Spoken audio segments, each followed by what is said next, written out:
Now, the three positive feedback mechanisms that I'm very, very worried about in terms of climate is the melting polar and glacial ice. And what that means is that snow, which reflects something like 99% of the incident sunlight, turns into black seawater, which absorbs 99% of that sunlight. And so the albedo of the Earth, which is how white, how reflective the Earth is as seen from an observer in space, is decreasing. So melting ice causes a decrease of the albedo of the Earth, warming of the waters, which means that there's more melting of ice, which means that there's more warming of waters, which means that there's more melting of ice. And I'm sure you can understand that once that process starts, it may not actually stop until all of the ice is gone. The second problem is thawing of the Arctic tundra.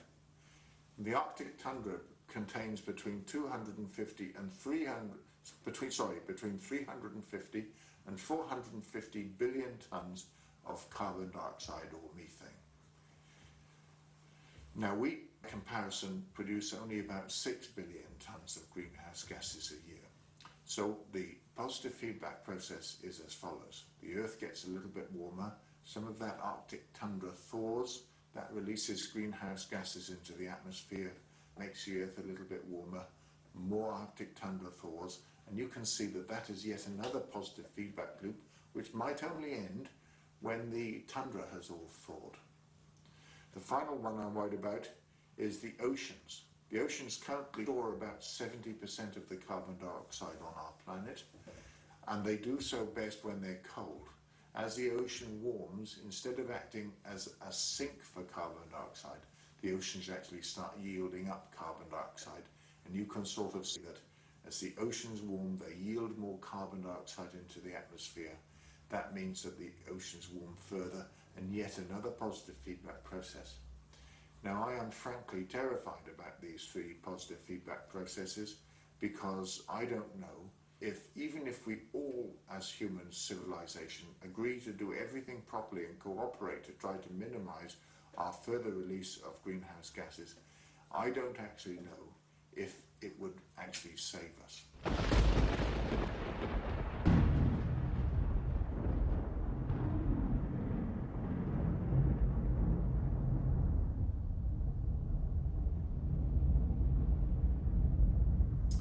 You can see from this chart the number and violence of storms seems to be increasing. I've extrapolated out to the noughties on the basis of what happened between the years 2000 and 2004. And you can sort of see, now there are two reasons. Obviously, the number of storms is about the same. The violence of the storms is increasing, and the number of people and the value of property in the way of storms is also increasing. All of those things are conspiring to make the number of very, very severe storms increase out of control.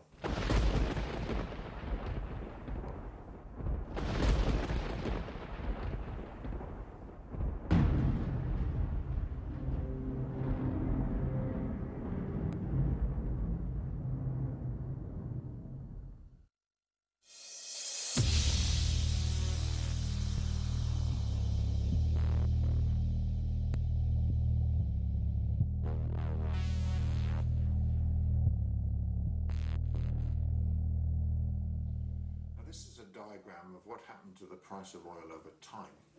And as you can see, remember that the United States production of oil peaked in 1970. What that specifically meant was that the US, no matter what the provocation, no matter what the desire, were not able to increase their production to control prices. So what happened 2 years later, 2 or 3 years later in 1973, there was the first OPEC protest. OPEC reduced the production of oil by about 5%, and in response the price of oil doubled. Later in 1979 the same thing happened, yet another OPEC protest, yet another doubling in the price of oil, and that meant that it was a disaster. Now, two things happened after that. The Perdo Bay, which is a huge oil field in Alaska, came into production, so did North Sea oil. That meant that OPEC was no longer able to dictate the price of oil, and therefore the price of oil fell for 20 years or so. But as I told you earlier, both Prudhoe Bay and the North Sea oil have peaked, and as you can see, the price of oil is starting to inexorably rise.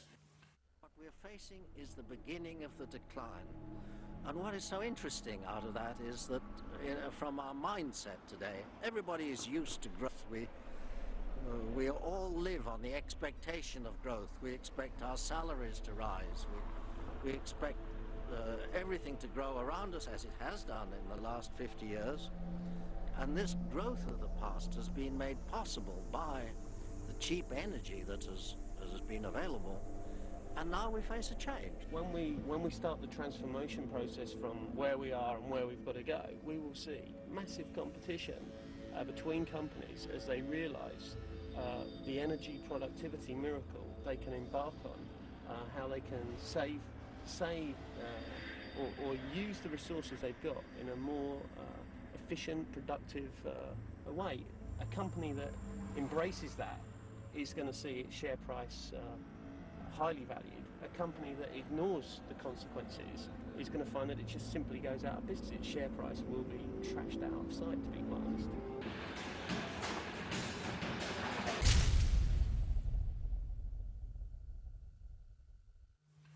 Now, I don't know what's going to happen. Jeremy Leggett says that we may see a full-blown depression as a la 1929. Robert Hirsch, the author of the Hirsch Report, said that maybe depression would be the best possible outcome because the worst possible outcome would be World War III. Finally, with famine, drought, floods, crop failures, millions or even billions of refugees, an economic collapse on an epic scale, war seems to me to be inevitable.